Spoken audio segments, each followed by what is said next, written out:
Hi everyone, my name is Izzie, and I am studying business analytics in the Keystone School of Business. I'm here today to talk to you about how I devised a framework for assessing the environmental transparency of mass-produced fashion brands. So in 2020, I decided to commit to buying only sustainable clothing. But one of the first and biggest issues that I encountered on this 2-year journey was answering the following question: how can I tell which clothing brands are more sustainable than others? Some of the biggest issues I encountered here were brands that had no publicly available sustainability information, or brands who did provide that information, but it was really hard to find in corporate reports or separate corporate websites that were hard to understand even as a business major. I also came across a lot of greenwashing. Greenwashing is the corporate practice of misleading consumers about the environmental practices of a company. And what this looked like, in my experience, was brands that did have sustainability pages, but they had no specific information or actionable information for the consumer. They had lots of text making vague statements about sustainability with no data to back up their claims whatsoever. This led me to devising my project with 2 main goals. I wanted to understand what kind of sustainability information was currently being disclosed in the industry and what was commonly missing. And then I wanted to devise a framework for assessing the overall environmental transparency of the brands I was looking at. That should say 2. My initial findings on a sample of 10 companies really supported my experience as a consumer. I found a real lack of reporting of environmental sustainability information among the mass-produced fashion companies that I looked at. 70% were explicitly stating their sustainability goals. Only 30% were listing their suppliers. 50% were listing any kind of sustainability partner or groups that they worked with, and only 30% were disclosing their CO2 emissions from production.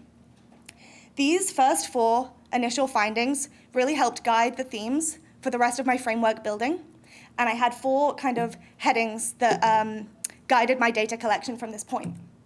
These 4 headings are commitment and goals, which is really about what the brand has pledged to do, what timeline have they set themselves, and how are they measuring that? Traceability, which is about how I, as the consumer, can look back through their supply chain to understand where my clothes are being made. Collaboration, which is twofold. It looks at the partners and groups that they work with on sustainability, and also how they involve the consumer to make them a part of the sustainability journey. And finally, production impact, which is fairly straightforward. What information are they providing about the impact of their production on the natural environment? So once I had these 4 themes, I devised 17 criteria that I would assess each brand against. Now this is kind of a long list, so I'm not gonna read them out or go through them all, but to summarize, I have 14 criteria here that are yes/no questions, which are coded as 1 equals yes and 0 equals no in a binary way. These are questions like, do they disclose their CO2 emissions in production? So brands will disclose this information in different ways. For example, Adidas gives a really nice metric, which is CO2 emissions per shoebox, but some just give their overall CO2 emissions for like the year of 2021, let's say. So 14 of those questions are yes, no, like that. The 2 key variables here that are not binary metrics are word count and keywords. So for these, I wrote a piece of code that would take all of the sustainability text from a brand's website, and it will spit out the word count to understand how much are they writing about this issue and how much weight are they giving it on their website. And the second one will count the occurrences of some predefined keywords that I coded in. And what this is looking for is really specific and actionable language in their sustainability messaging, and it's an attempt to weed out some of that greenwashing that I talked about earlier. So here's a sampling of the keywords that I used under those 4 headings. For example, under production impact, we'll have words like carbon, emissions, fibers, and things like that to make sure they're not making super vague statements and just having lots of words. So ultimately, my assessment method was able to assign scores to 25 mass-produced fashion brands based on the disclosures that they were making specifically on their consumer websites. Here's a sample of just 8 of the final scores. As you can see, they get a percentage under each of the 4 headings, and then an overall score. These overall scores I then bucketed by quartile, so 75th percentile and above is denoted as high, 25th percentile and below is denoted as low, and then the median high and medium low categories are just either side of the median. I chose to do the bucketing this way so that it was comparative, as I believe that with sustainability as well as transparency, What we're looking for is for brands to be better than industry average. So ultimately, the average transparency score from the 25 brands I assessed was a 53%. The top scoring brand for transparency was Nike with an 86%, and the lowest scoring brand that I looked at was Brandy Melville with a straight up 0%. They just didn't have any information, so nothing to score there. But to give a little bit more context of what this is really kind of going to look like in the industry, I wanted to show you what exactly Nike does, what an 86 looks like, and kind of what is the industry gold standard right now for transparency. So they provide a lot of information, so I definitely couldn't put it all on one slide. But here are some screenshots of their environmental disclosures.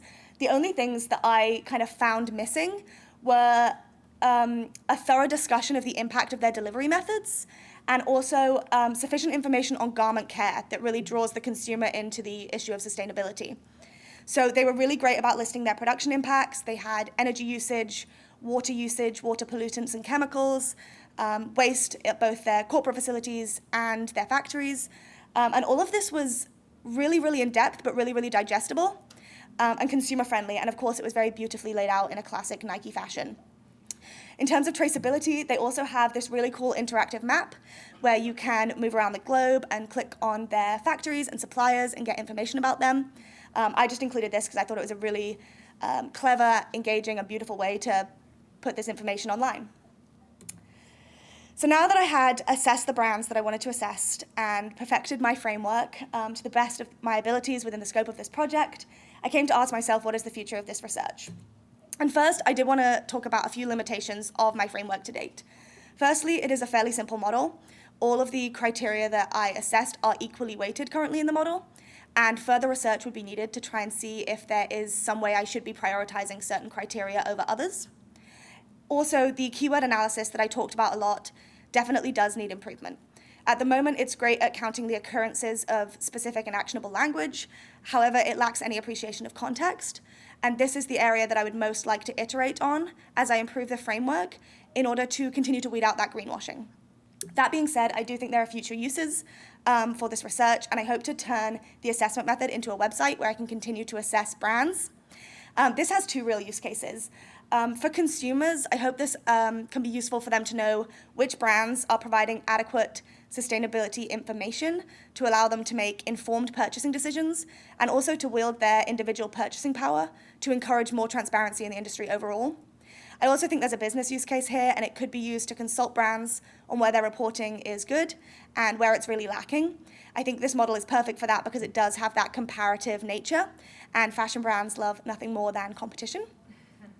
And just for fun, I decided to make some mock-ups of roughly what that website would look like, although I have not made it yet. And this is kind of how I'm picturing it in my head. But yes, thank you all so much for listening to me, and I welcome any questions you may have.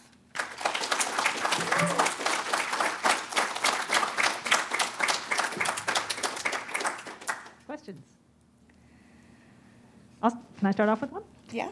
While others are thinking. So your grades are based on transparency of information, but of course that information doesn't necessarily mean that it's sustainable, right? You could have information. Nike could be giving you all kinds of information and saying we use a ton of water and a bunch of chemicals and we're really, really bad for the environment. Yeah. We'll tell you all about it, right? So how Exactly. how are you using, for the consumer end of this, right, where many consumers might not be as diligent as you are in terms of sussing the content of the information out and distinguishing that from the just fact of the information?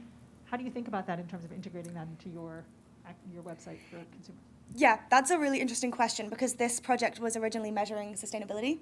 And what I found is, given the size of fashion company supply chains, that's a much more complex problem than I think would be possible to tackle in this project. Additionally, what I found is there are websites and resources that give sort of like a good on you or ESG ratings or know the chain, which attempt to give sustainability ratings or consumer information. The greatest issue that I found with those was either them being, like ESG ratings not very consumer friendly, but actually with brands like websites like Good on You, the issue I found was they were just being based off the information that the companies were providing. So it came back to the transparency issue, and I view transparency not as necessarily the biggest part of the problem, but it's the first problem to tackle just in terms of having the information to tackle the rest of the problem. And that's why I honed in for this project on transparency. But yes, I think if I made this a consumer website, I have to be very explicit that this is not ranking sustainability, just transparency, because some of the highest scoring brands were like brands that I actually wouldn't shop from in terms of sustainability, but they were incredibly transparent, and that was really interesting to see.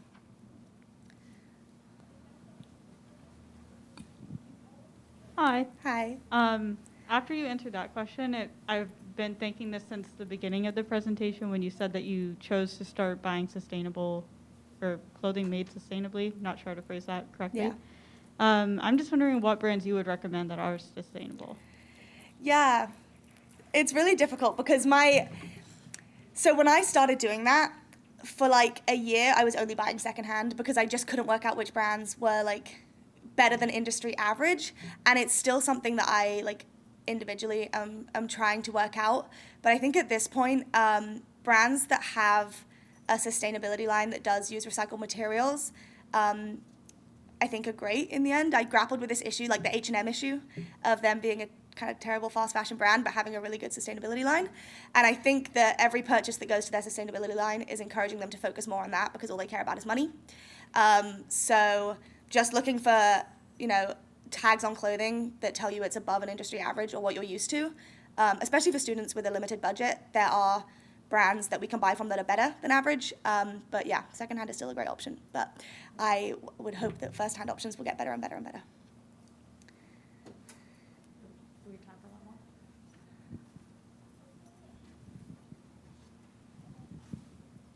one more. I really like this project. I think it's so cool. And I was just wondering, in addition to like environmental sustainability, if you considered like labor and like garment worker treatment as part of your assessment. Yeah, so when I started this project, a lot of the sources that I was looking at, they do have kind of different categories of sustainability. There's environmental, social, and also there's financial transparency as well. I, for the scope of this project, just focused on environmental transparency because I think there is a bit of a trend in some of those sources of lumping together social and environmental, whereas I think they should be measured quite differently. But I would love, this framework could easily be transformed to be used in other types of transparency, especially types of social transparency as well. I know there's also different regulations for reporting that, like there's a California something act, which makes brands based out of California, they have to give certain anti-slavery and stuff like that, disclosures at the bottom of their websites. So it could definitely be applied to that. I just didn't cover it in the scope of this project. Thank you very much. Awesome. Thank you, everyone.